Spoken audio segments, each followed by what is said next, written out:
You're listening to the Hella Well with Danielle show, a podcast taking women of color on a journey exploring all things wellness and travel related. We're all about showing you how to put on your oxygen mask first and creating lasting self-care habits that will free you to travel the world and live the life you truly desire, and not one you have to fake loving. I'm your host, Danielle Washington. Now let's buckle up and start this journey.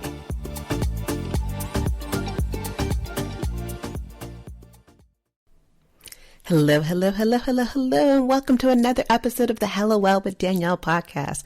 I am your host, Danielle Washington, and it's another Sunday, and it's another episode of the Hella Well with Danielle podcast.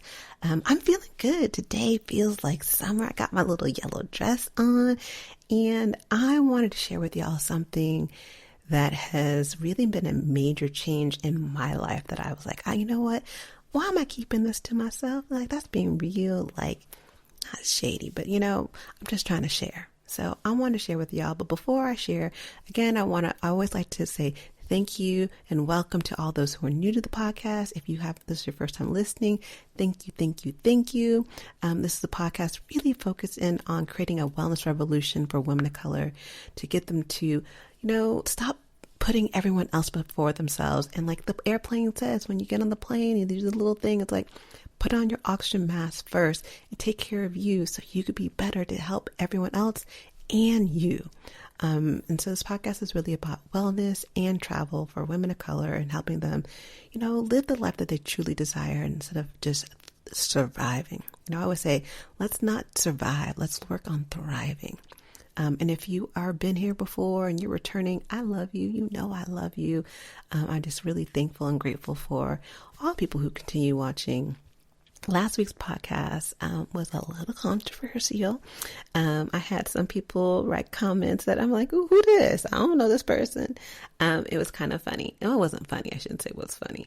But I respected the comments. I respected the comments I got in the podcast. If you didn't know, and you might want to listen to it, especially if you think about traveling, was about vaccination passports. And so I won't go into that because that's what this topic's about. Today's topic is all about habits.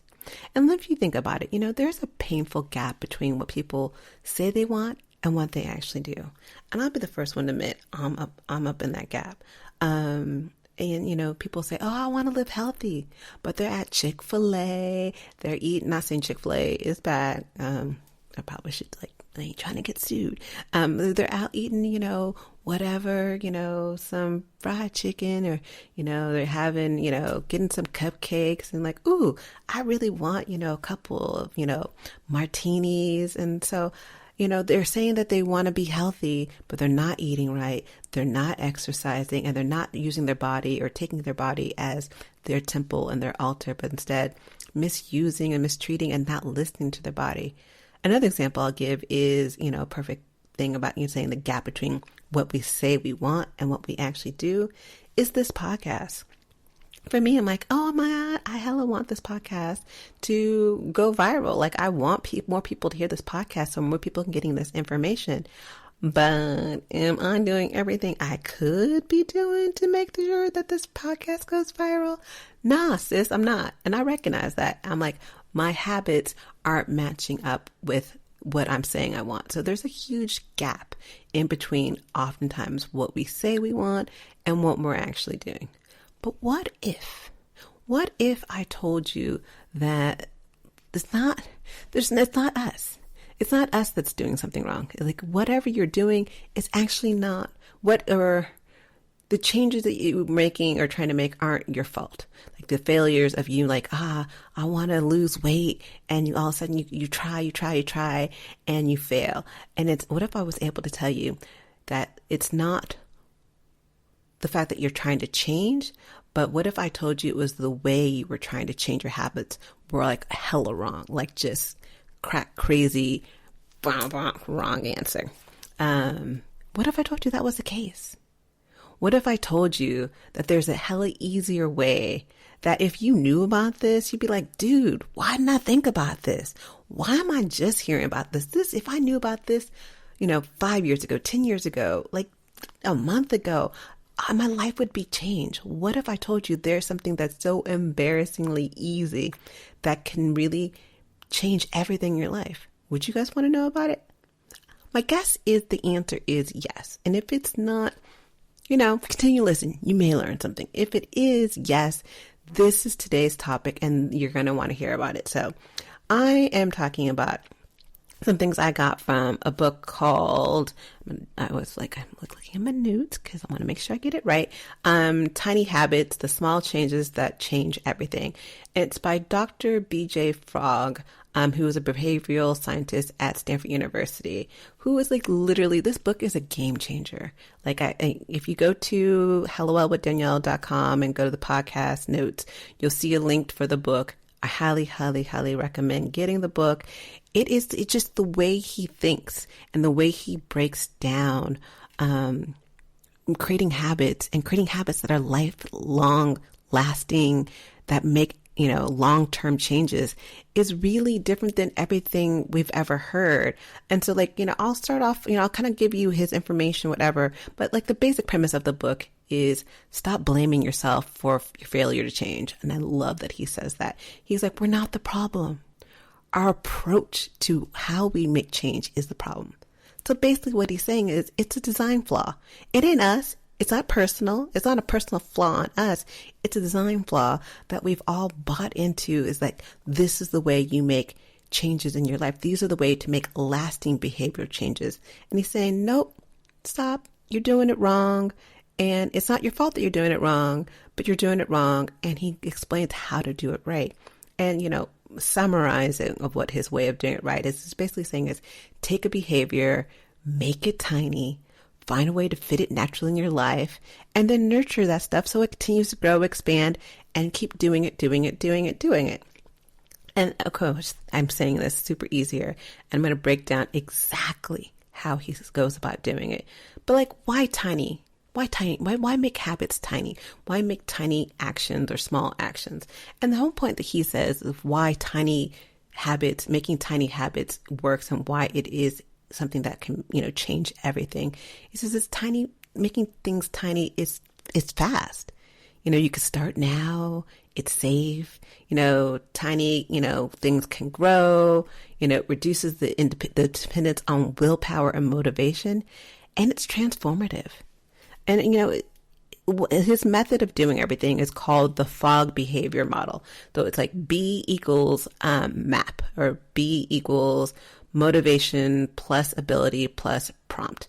And the motivation is, your desire to perform the behavior. Ability is your capacity to perform the behavior. And prompt, which is really interesting, is a cue that initiates the behavior. And one thing that I got out of this that was really powerful is that no behavior happens without a prompt. I'm like, never thought about that one. And the other thing that I thought was really cool was that he was saying that we overestimate the power of motivation and willpower. And I think we totally do. If you think about New Year's Eve, and everyone has that high motivation to do these things, but then when it comes, that's January 1, but when it comes to January 15th, if you're lucky to get to January 15th, that motivation goes up from here down below, and then you're oh, you don't have the motivation anymore, and so you stop doing it. And so, but we always think, if I just have the desire, the strong will to want to change things in my life, the will to stop smoking, the will to, grow my business, I'm going to be able to do it. And the reality that he's saying is that ain't it, sis. Willpower is great. Motivation is great. And it is important in this, but it's not everything. I think of willpower as I'm a Project Runway, old school girl. So I was I feel like motivation is one day you're in, the next day you're out.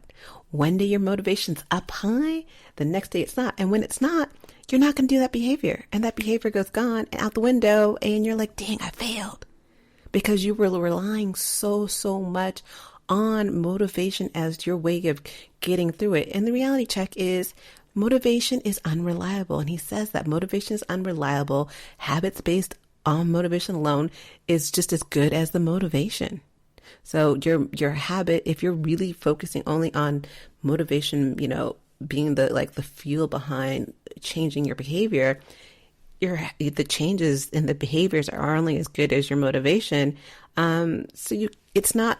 Motivation is not a great way to go about creating long-term changes. And it won't yield the results you want. So you kind of need to be more specific. And then the other part of like the whole behavior equals motivation plus ability. And let's get into the ability. And ability was your capacity to perform a behavior. And if you think about this, I want you to start thinking about some questions to start getting yourself in the mindset, kind of coming up with how can you do this? And so one of the questions he says you should ask yourself is, what is making the behavior so hard to do? So think about it. Do I have enough time? Is there enough money? Am I physically able to do the behavior? Does the behavior require me to have a certain, mental or energy change or kind of capacity of some of that sort and like that? Or does the behavior fit into my routine currently? Or do I need to adjust my schedule or routine to make it fit? And what Fogg calls these is the ability factors. So it's time, money, physical effort, mental effort, and routine. And what he's saying in this book is figure out if there's a behavior trying to change, and then you ask yourself all these questions and you look at the ability factors, which one is the weakest link in all this? And whatever the weakest link in that kind of situation is, so say it's, I want to talk about the podcast. So I want to grow the podcast, but I don't have enough money to pay for ads and stuff like that. So it's money. So whatever the weakest link is, figure that out and then work on that and address that situation. But then after that, he's like, okay, you've gone through and looked at the ability factors and figured out whatever the weakest link is.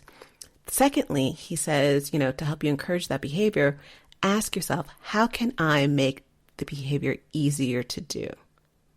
So ask yourself and really kind of give yourself some time. It's a great journaling point. And I actually should put this in the journaling. So if you're new, again, each podcast, I always do journal prompts in the show notes. So I will actually make this question one of the questions in the journal prompt because I think this is a good question. So ask yourself, how can I make this behavior easier to do? And there's three quick ways to make a behavior easier to do. They talks about is, gain a skill. So learn something, like increase your skill set, get tools and resources. And then the obvious one is make the behavior tiny. And what he means by that, and I probably should explain this a little bit earlier, is by making the behavior tiny, lower the bar that it's so freaking easy that it's like my 5-year-old. I don't have a 5-year-old, but if I had a 5-year-old, my 5-year-old can do it. And the one thing to think about it is, like, one example he says about making a habit so easy is he talks about flossing his teeth. I was like, okay, that's interesting. And so he's like, okay, the one way he does about flossing teeth is like the behavior. He made a goal, is like, I want to floss teeth. Instead of saying, I'm going to floss all my teeth, he's like, I'm going to make the effort to floss one. Or he talks about, if your goal or behavior that you want to do is, I want to walk. Or, the bigger one is, I want to be healthy. Okay, we break this down to, I'm going to walk every day, or I'm going to walk X amount of days, whatever. And instead of, and he says that is still too big. He said, continuously make it smaller. So lower the bar so much. So if the bar here is, I want to be healthy. The next bar is, I want to walk. He's like, lower the bar so dang low that it's ridiculous that there's just no way you cannot do it. An example of that, with that being the walking one, is like, just put on your shoes, put on your walking shoes. And like how hard is it just to put on your walking shoes? He didn't say go outside. He didn't say walk. He didn't say open the door. He said put on the walking shoes. And then celebrate that. Imagine that, just putting on your walking shoes. And that will help you get to the larger goals that you want to be by just doing something creating the bar so freakingly low that it's like, of course I can do this. And you're not, when you have these habits you're trying to change and you're trying to create, and it's so foreign to you and it's so new and it's not associated with anything you're already doing, it's hard to do. And like, I think about meditation being one of those. Meditation, a lot of people want to meditate, but part of the problem with meditation is there's like no reward behind it. They're kind of their head. They're like, there's no way of knowing if you're doing it right. And so it's foreign. And I'll talk a little bit more about kind of going more into that. But like, there's reasons why when you try to do something that's so crazy out of the norm from what you're doing, not saying you can't do that, you're going to easily fail. So he says, start off crazy low, set that bar hecka low. And that is the way to start, with tiny habits to get you going. So I don't know, the way I like to think about it and the way he talks about it in the book, and I kind of really appreciated this, was Fogg talks about motivation and ability being like teammates. If one is weak, the other one has to be strong. You think about if Jordan and Pippen, if Jordan was having a bad day, Pippen had to be really good. Otherwise, they were going to lose the game. And if you don't know what I'm talking about basketball. But like motivation, so if your motivation is low, the ability to do it, whatever you're trying to change, or the behavior needs to be stupid easy. And vice versa. If your ability to do it is low, so say your ability to, roller skate backwards is low, but the motivation has to be really high. And the easier it is to do the behavior, the more likely that it's going to become a habit. The other part of all this is that he talks about no habit or behavior happens without a prompt. And we have prompts all the time. If you think about it, there are daily habits that we do constantly. If you think about it, and the way, like, examples of prompts are, when you're hungry, what do? Duh, you eat. If your alarm goes off, boop, you hit the alarm and you get up and you wake up. If there's a stop sign, you look both ways. And if you don't, I don't want to be on the road with you. So please let me know in the DMs that you don't stop at stop signs and look both ways. Because if you aren't, you're probably going to get an accident. But those are so, like, things that automatically, if like you're getting on the freeway, you don't just get on the freeway without looking if there's cars. You automatically do these things. So there's prompts to the behaviors that we have that we don't even think about. And there's tons of these that we do on a day-to-day basis. Like, you wake up, you go to the bathroom. You go to the bathroom, most likely prompt, flush the toilet. So again, he calls these things prompts, or, think about them prompts or triggers, some habits that trigger other things. And the way he talks, Fogg tells us to do, is to tie your new habits that you're trying to change or create or add onto your life to these triggers / prompts that you're already doing. And the formula behind that is, so say, after I do blank, the anchor habit, I will do blank. And so we go back to the example, that one of the examples he gives in the book. So I thought it was a little bit off, but I was like, okay, boo, I see you. I'm like, I don't know why you would do this. And it just seems off, but I'm going to go with it. So after, Fogg talks about in the book, like after he goes to the bathroom, he does some push-ups, and he's been doing it for like, I think 7 years or so. So if you go with the formula, it's like after I do anchor habit, and the anchor habit is going to the bathroom, I will do blank. And the new habit, so his new habit is do like 2 push-ups. So after he pees, he will do 2 push-ups, and that works for him. And so, for me, one of the habits I've been doing in this situation is after I wake up in the morning, and then after I wake up in the morning, I go to the bathroom. First thing I do is I brush my tongue, which is part of my dosha. And so I started, starting my morning routine based off of my dosha. And I should do a podcast one day on dosha, and I'll put in the notes something about dosha so you guys can understand it. But it's your Ayurvedic way of living. And there's 3 different types of doshas, and I'm Vata. And so I start my day based off of what would be good for my dosha. So I start off with, I brush the toxins off of my tongue. And right after I brush the toxins off of my tongue, that triggers, that's prompt. So after I do brush my tongue, I will brush my teeth, and which also then hits another trigger. After I brush my teeth, I will drink water. And I have other little triggers, but those are the things that I consistently do every single morning. And that's little tiny habits I got to get to living a way that works for me, that fits into the dosha lifestyle that I'm trying to live. But those were the tiny habits that I added into my schedule that helped me kind of get to a place where I feel good, because I love a good morning routine. And when I don't do my full morning routine, my day is off. My day is completely off. And again, what helps me stick to my morning routine or my evening routine or just routines in general is by having these tiny habits and these prompts that help me. If I do this, I then do that. And he talks about the power of the prompt.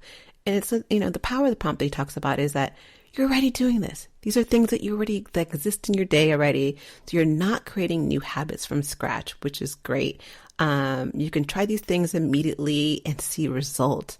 And then like things to consider when doing these things. And this is what I thought was really kind of cool that he brought this up, because I'm like, oh yeah, not every, anchor habit fits with every new habit. And the way he brought it up is like, think about things to consider is like location and frequency. It's like, bathroom. He doesn't, why are you doing push-ups in a bathroom? But maybe he's going somewhere else. But like if you were at work, you're not going to go to the bathroom and then, do some push-ups somewhere. So that may not work at work, but it may work at home. And then frequency, if it's something you're trying to do, if you're trying to add a behavior that you want to do several times a day. So like if you want to, take some deep breaths, or you want to drink more water, you want to attach those new behaviors to something you do often as well. So attach those, behaviors, those new habits to a prompt that you do multiple times a day. So think of things you do multiple times a day and then attach those new habits to those prompts. And so one example he gives is like, which is kind of a recipe for epic failure, which I totally get, is like after I brush my teeth, I sweep the garage. Like who the F is going to be sweeping the garage right after brush your teeth? I mean, someone might do it. I wouldn't do it, but it doesn't match. The location doesn't match. The frequency doesn't match. And like, it's just the purpose doesn't match whatsoever. But however, you can say, after I drink water, I will water my plant. And because it matches, because you're watering yourself, you're hydrating yourself. Oh yeah, which triggers me to water my plants, which depending on your plant, you might be killing your plants. I have a peace lily.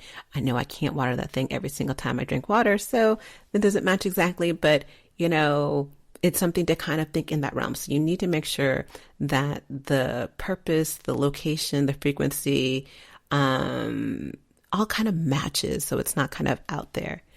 And then the way to think about it is also kind of going back to what we talked about. So I talked about, motivation and ability kind of being like teammates. If your motivation is high and the thing is hard to do, you may or may not get it done. If the motivation is high and it's easy to do, you're more likely to get it done.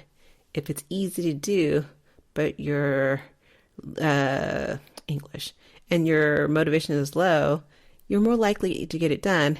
If it's easy to do and your motivation's high, yeah, it's a high possibility that you're going to get this done.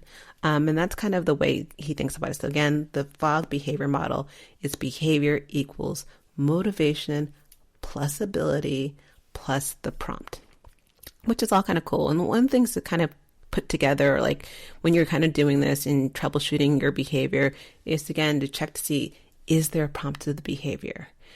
Do I have the ability to do the behavior? Am I motivated to the behavior? And that will kind of help you kind of think about, when you're trying to create these changes. So we talked about all his model for doing it. And let's get into the fun and the meat of it. And like, these are the steps to the tiny habits. And this was really key for me. And it's super easy. And it's so easy. And I'm like, duh, why didn't I think about this? I could have been rich if I came up with this ideal. And I'm like, it's so simple. You almost think like, why am I not doing this? So the 3 steps that, Fogg talks about to creating tiny habits is anchoring your new behavior to existing behavior. So we talked about that kind of already. make it tiny, and do something immediately to celebrate and that you did a good job. And I love this part because what he's talking about that I think no one else is talking about is, or what he says, I should say, is he says emotions create and reinforce habits. And it's not about repetition or frequency. I think what I've been sold so many times is that the more you do something, it's going to become a habit, the more repetition, the frequency, and that you should only try to do one habit at a time. And I've actually said this in other podcasts until I read this book. I've come from the school of reading or been told that, oh, you should only try to do change one habit at a time. And, the more you do it, the more it's going to happen. And it's not about that. That's not what creates habit. What he's saying is what Fogg is saying it creates habit is emotions create habit. And this is such a mind-blowing kind of philosophy. And then he says that there's a direct connection between what you feel when you do a behavior and the likelihood that you'll repeat the behavior in the future. Again, there's a direct connection between what you feel when you do a behavior and the likelihood that you'll repeat the behavior in the future. And that makes sense if you think about it. When you feel good about something and you have that feel good feeling like, yeah, I did that. That's going to make you want to do it again. Like I remember first time I was nervous speaking, and the first time I spoke on a stage and I was presenting and I was like, oh my God, that felt good. Because before I was like, no, I don't do that. I don't speak in public because I'm shy. No one believes me when I say I'm shy, but I am shy. But that feeling felt good. That made me want to do that behavior again. And what Fogg is telling us that we need to learn to recognize, our success and, that feel good feeling and celebrate it. And not just celebrate it in the sense of, you think about when you got good grades back in the day and your parents, after you got your grades, so you would do all the work for months. And then your parents are like, okay, here's, $50. So that's not doing an incentive. He says we need to reward ourselves immediately. You need to celebrate immediately to help make that behavior a habit. And some of the ways he talks about is a fist pump. It's easy as just doing a fist pump. It's easy as, give yourself a sound. He's like, dun, da, da, da. For me, I'm like, yes, queen, you did that. I'm like, great job, sis. I'm like, I see you. These are ways I go about celebrating, but figure out what works for you. And he says, have something special, for ones that are really kind of tough. He does this thing where he thinks about his fourth grade teacher and you did a great job, BJ. My fourth grade teacher was a hard ass and she scared me. My first Black teacher. So I don't think she'd be the one who, shout out to Miss Hollis in Foster City. I don't think she'd be the one who I want to be hearing in my voice. But if there's someone's voice or someone who really matters to you and having them say, hey, sis, you did an amazing job. Keep that in mind as whatever you celebrate. But he's saying, you have to celebrate immediately, and that will put you into a positive mindset that will reinforce the good behaviors and it'll get you to want to do it more. And you don't have to do the celebration all the time. So he's like, once you make this habit, once you make the behavior an actual habit and becomes automatic, you don't have to celebrate. Because once it becomes automatic, he's like, there's no need to celebrate. But in order to make it automatic, to make the behavior a habit, you need to celebrate immediately. And what he talks about, the way he describes it, the term he comes up with is the immediate feeling of success upon completing a positive behavior. He's calling it shine.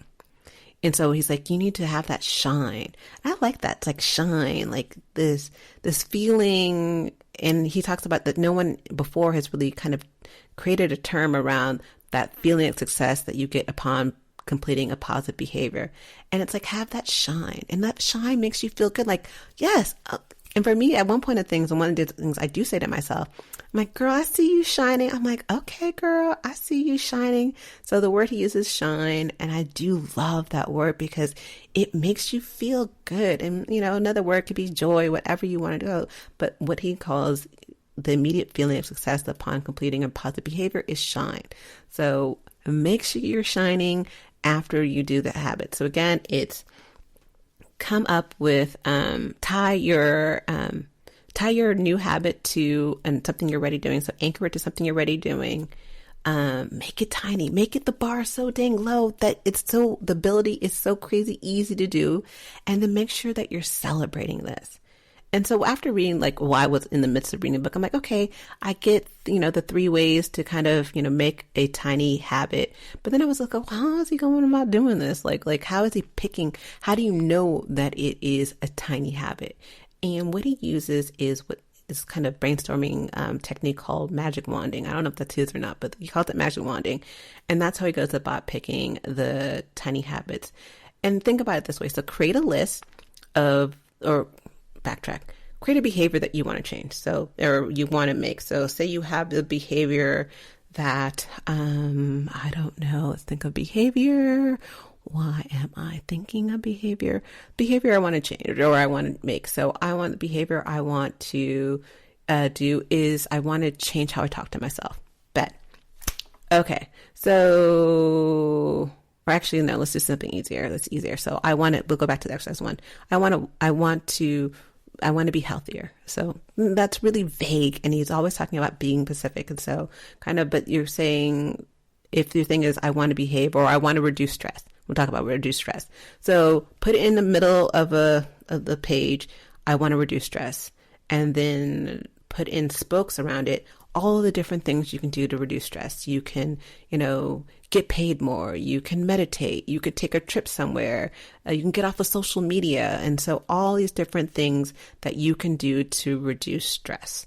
And then next thing you want to do is put a star by all the things that will have a high impact on creating the behavior that you desire.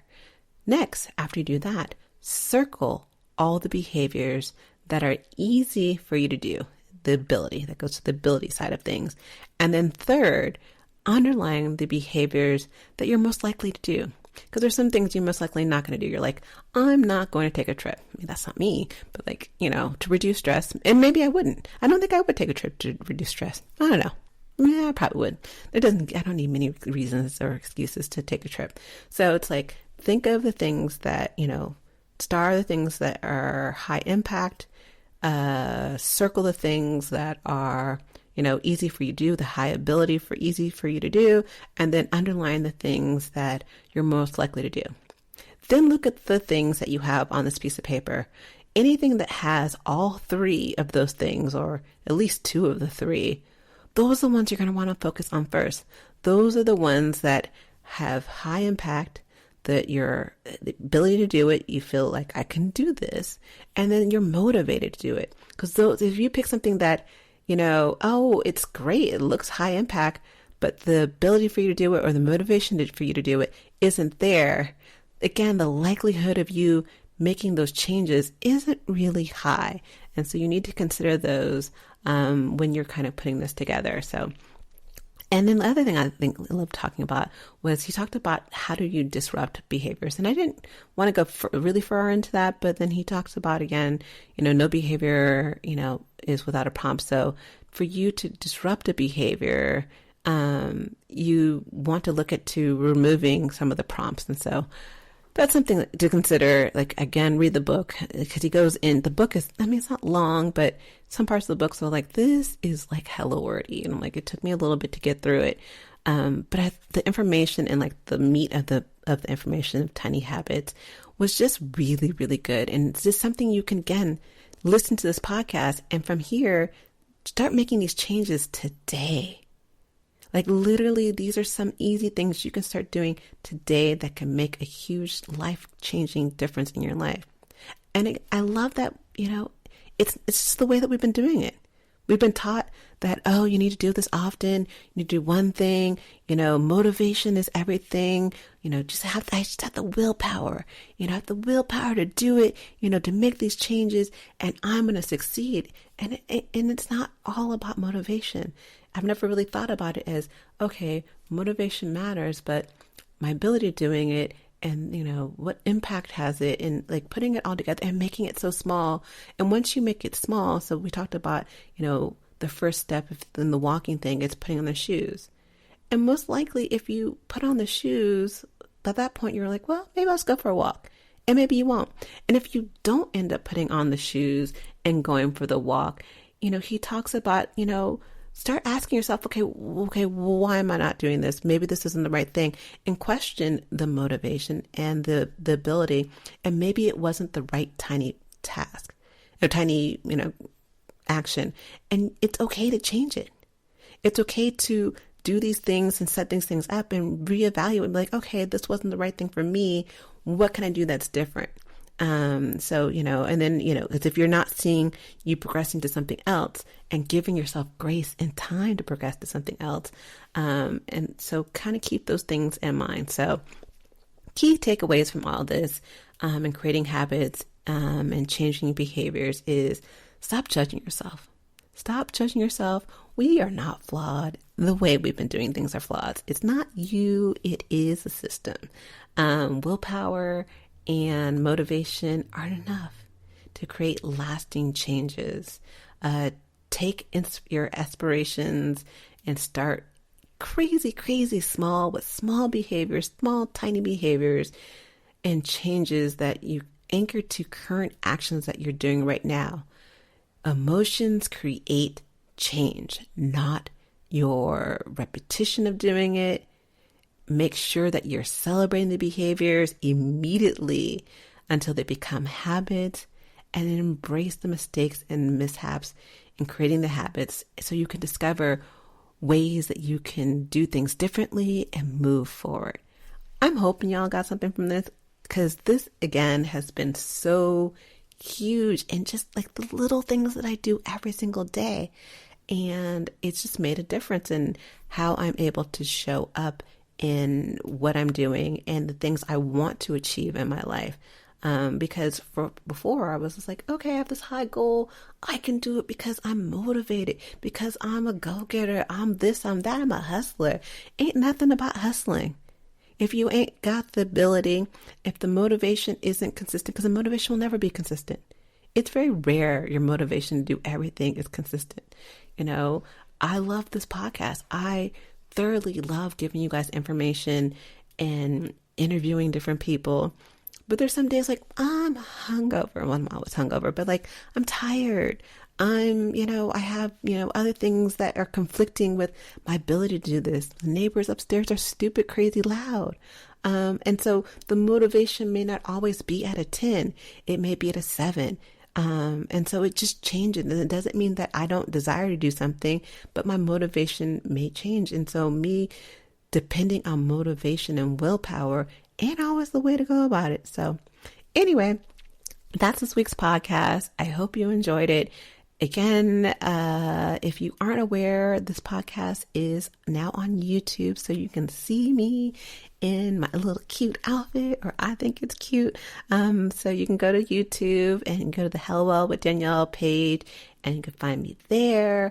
I'm always on Clubhouse every Wednesday at 5:30 p.m. Pacific Standard Time, doing a wisdom and wine session with my girls every Wednesday. Just chatting it out. You can find me on Instagram, and I'm just out in the streets, and I'm on TikTok.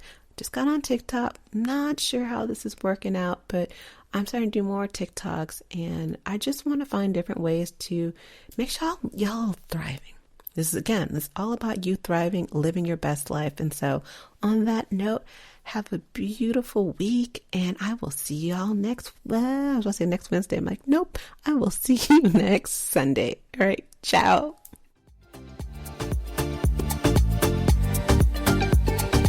Thanks for joining us this week on the Hello Well with Danielle show.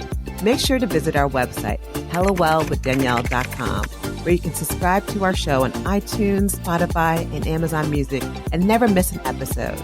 Also, you can follow us on social media at Hello Well with Danielle on Facebook and Instagram, and Hello Well Danny on Twitter. And if you like hella love the show and got some good nuggets out of it, know that I'm not too proud to ask for you to please leave a rating or review on iTunes so that we can continue to expand our reach and help other women of color. Again, thanks so much for listening, and I hope to see you next week. Ciao.